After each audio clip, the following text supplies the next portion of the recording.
In this section, we will discuss how to separate out the Globomatic solution into the common layers and projects of mobile applications. In this section, we will first discuss the principles of architecting a software solution at a high level. Then we will move on to discussing the different application layers. After that, we will look at mobile software patterns. Adhering to the following object-oriented programming principles helps build a well-architected application. Ensuring that classes and even architectural layers only expose a minimal API that performs their required functions and hides the implementation details. At a class level, this means objects behave as black boxes, and that consuming code does not need to know how they accomplish their task. At an architectural level, it means implementing patterns like facade that encourage a simplified API that orchestrates more complex interactions on behalf of the code in more abstract layers.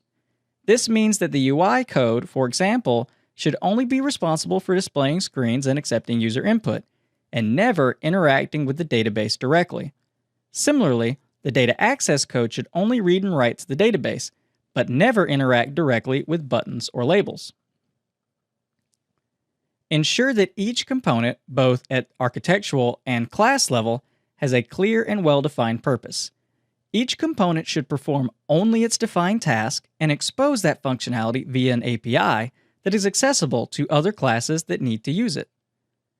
Programming to an interface or abstract class that supports multiple implementations means that core code can be written and shared across platforms while still interacting with platform-specific features.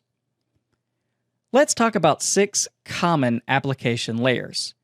There's the data layer, which is non-volatile data persistence, likely to be a SQLite database, but could be implemented with XML files or any other suitable mechanism.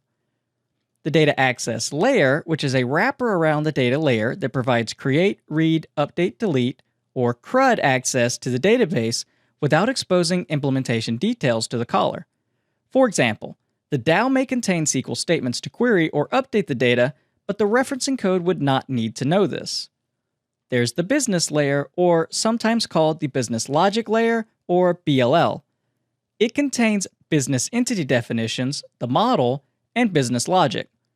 There's the service access layer, used to access services in the cloud, from complex web services, REST, JSON, WCF, to simple retrieval of data and images from remote servers.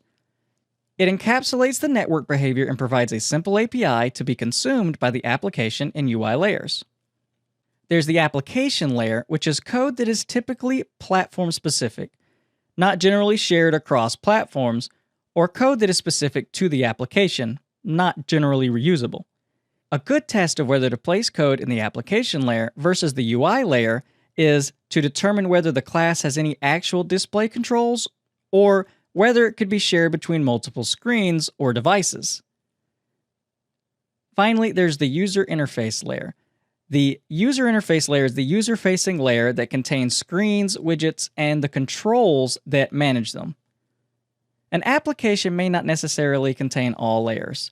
For example, the service access layer would not exist in an application that does not access network resources.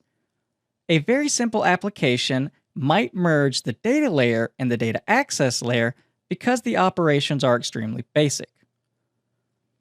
Patterns are an established way to capture recurring solutions to common problems. There are a few key patterns that are useful to understand in building maintainable and understandable mobile applications.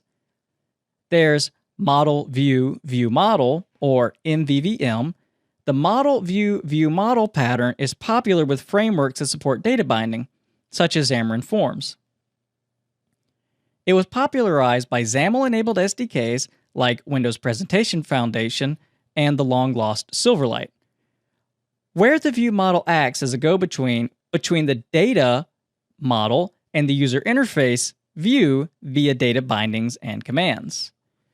There's Model View Controller, MVC, a common and often misunderstood pattern. MVC is most often used when building user interfaces and provides for a separation between the actual definition of a UI screen, the view, the engine behind it that handles interaction, the controller, and the data that populates it, the model.